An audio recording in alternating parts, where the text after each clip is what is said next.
Hello guys, GS study में आपका स्वागत है। आज हम बात करते हैं कत्यूरी वंश के पार्ट 2 के बारे में।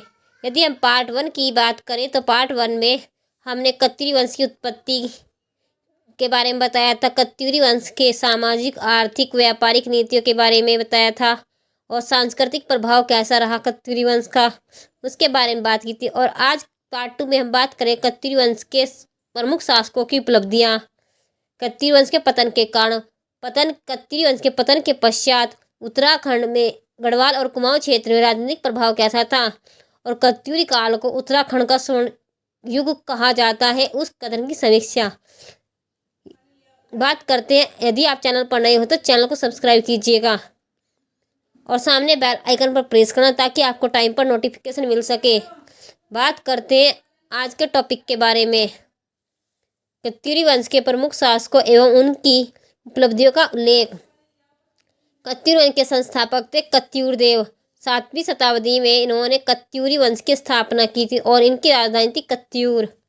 दत्तदेव इनके शासक रहे। 8वीं शताब्दी में इन्होंने राज्य का विस्तार कुमाऊं से लेकर नेपाल की सीमाओं तक किया और प्रशासन को संगठित रूप दिया। विराट देव की बात करें तो धार्मिक सहिष्णुता अपनाई और मंदिर निर्माण को बढ़ावा दिया।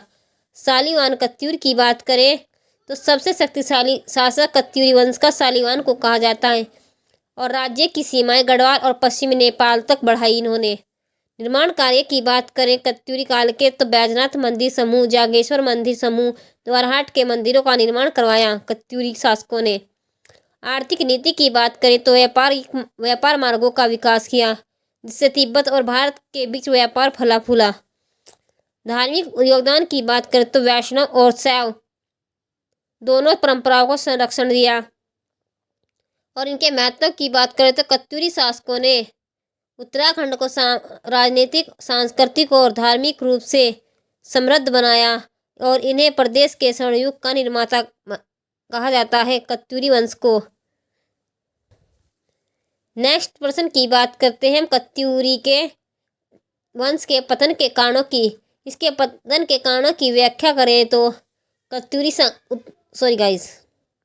उत्तराधिकारी संघर्ष की बात करें तो कत्यूरी शासकों के बीच उत्तराधिकारी को लेकर निरंतर झगड़े हुए जिससे राज्य की एकता कमजोर हो गई और वे छोटे छोटे राज्यों में टूट गए। राज्य का विभाजन का कारण था कि वे उनके निरंतर झगड़े हो रहे थे, छोटे छोटे भागों में उसका बंटवारा होता जा रहा था जिससे प्रशासनिक नियंत्रण समाप्त हो गया। कमजोर शासकों में बात करें तो शालिवाहन के पश्चात जितने भी कत्यूरी शासक आए उनकी योग्यता, नेतृत्व क्षमता कमजोर थी। बाहरी आक्रमणों की बात करें तो पश्चिम से चंदवंश और नेपाल की शक्तियों ने कत्यूरी वंश को लगातार चुनौतियां दी।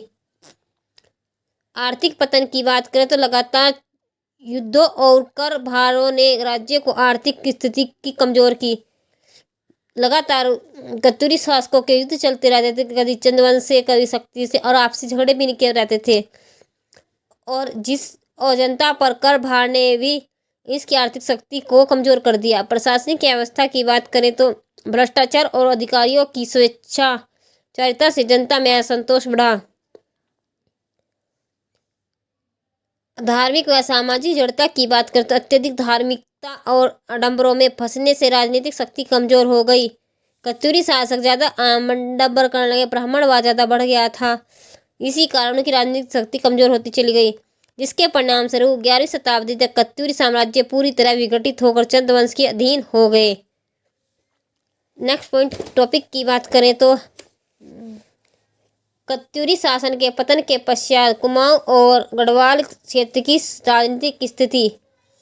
राजनीतिक विखंडन की बात करें तो कत्यूरी साम्राज्य के पतन 11वीं शताब्दी के बाद के क्षेत्र में अनेक छोटे छोटे राज्यों में बंट गया था। दूसरे पॉइंट की बात करें तो स्थानीय सरदारों का उदय। स्थानीय क्षत्रिय और सरदार स्वतंत्र रूप से शासन। बात करते हैं स्थानीय सरदारों का उदय। स्थानीय क्षेत्रीय और जो स्थानीय क्षत्रिय थे और सरदार स्वतंत्र रूप से शासन करने लगे जिससे राजनीतिक अस्थिरता उत्पन्न हो गई और कुमाऊं क्षेत्र में यहाँ चंद वंश का उदय हुआ। सोमचंद ने 10वीं और 11वीं शताब्दी में चंपावत को राजधानी बनाकर राज्य को पुनः संगठित कर दिया। गढ़वाल क्षेत्र में पवार शासकों अधिराजा कनकपाल का उदय हुआ, जिन्होंने चांदपुर गढ़ी से शासन प्रारंभ कर दिया। कत्यूरी वंश के समाप्त के पतन के पश्चात कुमाऊं में चंद्रवंश ने नेतृत्व किया और गढ़वाल में पवार शासकों ने शासन किया। राज्य एकीकरण की बात करें, चंद और पवार वंशों ने क्रमशः कुमाऊं और गढ़वाल को संगठित व शक्तिशाली बनाया। चंद वंश में भी अनेक शासक हुए जो बहुत शक्तिशाली थे और उन्होंने राज्य विस्तार किया। और पवार वंश में भी धार्मिक सांस्कृतिक पुनरुत्थान की बात करें तो दोनों राज्यों में मंदिर निर्माण, कला और संस्कृति का पुनः विकास हुआ। महत्व की बात करें इसके तो इस काल में दो प्रमुख पहाड़ी राजवंशों की नींव रखी गई, जिन्होंने क्षेत्र को स्थिरता पहचान दी। इन पहाड़ी राजवंशों की नींव के माध्यम से गढ़वाल और कुमाऊं क्षेत्रों को एक स्थिर पहचान मिल गई।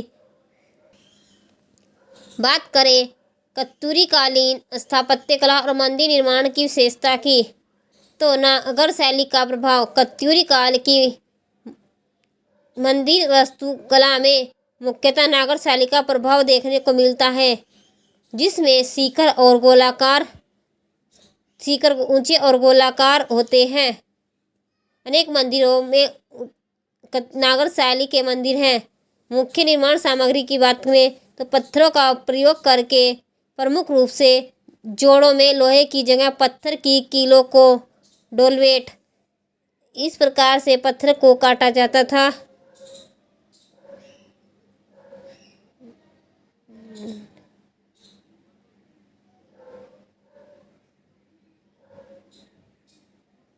इस प्रकार से इन पत्थरों को आपस में एक दूसरे में फंसा दिया जाता था। पत्थरों के जोड़ों के माध्यम से अनेक मंदिरों का निर्माण किया। मंदिर समूह की बात करें तो बैजनाथ, कत्यूर का जागेश्वर, द्वाराहाट, गुप्तकाशी जैसे स्थानों पर सुंदर मंदिर समूह बनाए गए, जो वर्तमान में भी स्थित हैं। शिल्प कला की बात करें तो मूर्तियां अत्यंत कलात्मक थी। देवी देवताओं, नर्तकी, पशु आकृतियों की सुंदर नक्काशी की जाती थी। पत्थरों पर गर्भगृह की बात करें तो प्रत्येक मंदिर में छोटा सा गर्भगृह और आगे एक मंडप होता था। धार्मिक विविधता की बात करें तो शैव धर्म के, वैष्णव धर्म के, शाक्त सभी परंपराओं के मंदिरों का निर्माण कत्यूरी काल में हुआ। स्थानीय प्रभाव की बात करें तो निर्माण में स्थानीय प्रवृत्ति शैली और सामग्रियों का प्रयोग किया गया था। इस पूरे प्रश्न के महत्व की बात करें तो कत्यूरी स्थापत्य कला उत्तराखंड की धार्मिक, सांस्कृतिक, कलात्मक पहचान का प्रतीक बनी। इसे बात करें कत्यूरी काल का स्वर्ण युग की समीक्षा। राजनीतिक एकता की बात करें तो कत्यूरी वंश ने पहली बार समूचे कुमाऊं और पश्चिमी नेपाली क्षेत्र के एक शासन के अधीन संगठित किया। कत्यूरी वंश उत्तराखंड का पहला वंश था जिसने कुमाऊं, गढ़वाल और पश्चिमी नेपाल के क्षेत्र को संगठित करके उस पर शासन किया था।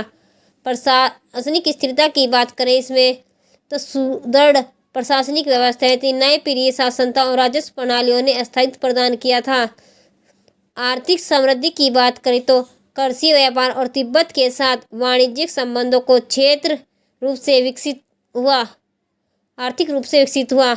जब आर्थिक स्थिति ठीक होगी तो कोई भी राज्य संपन्न बन सकता है। धार्मिक उन्नति की बात करें तो वैष्णव, शैव और शाक्त संप्रदायों का समान रूप से संरक्षण किया गया। धार्मिक सहिष्णुता को बढ़ावा दिया गया। शैव धर्म ने शैव संप्रदाय का प्रतिनिधित्व किया। वैष्णव धर्म ने वैष्णव का। कला स्थापत्य की बात करें तो वही बैजनाथ, जागेश्वर और द्वाराहाट के भव्य मंदिरों का निर्माण किया और इस युग की कलात्मक उत्कृष्टता दर्शाते हैं। जागेश्वर मंदिर की उत्कृष्टता आज भी विद्यमान है। बैजनाथ मंदिर की, द्वाराहाट की, ये वर्तमान में विद्यमान है। उनकी कलात्मक आज भी उच्च शैली की है। सामाजिक जीवन की बात करें तो समाज में स्थिरता, सांस्कृतिक और एकता को लोक परंपराओं का विकास हुआ। शिक्षा व संस्कृति की बात करें तो संस्कृत व स्थानीय भाषाओं का विकास हुआ। विद्या और धर्म का सम्मान था।